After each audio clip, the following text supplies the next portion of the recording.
Igbo word of the day, mkpọtụ, noise, mkpọtụ.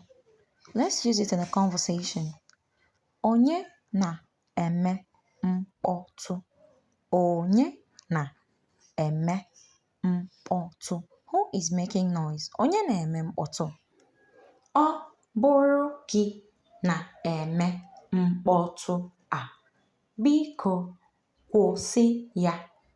Ọ bụrụ gị na-eme mkpọtụ a, biko kwụsị ya. If it's you making this noise, please stop it.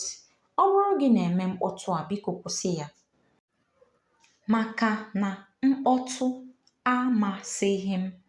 Maka na mkpọtụ amasịghị m. Because I don't like noise. Maka na mkpọtụ amasịghị m.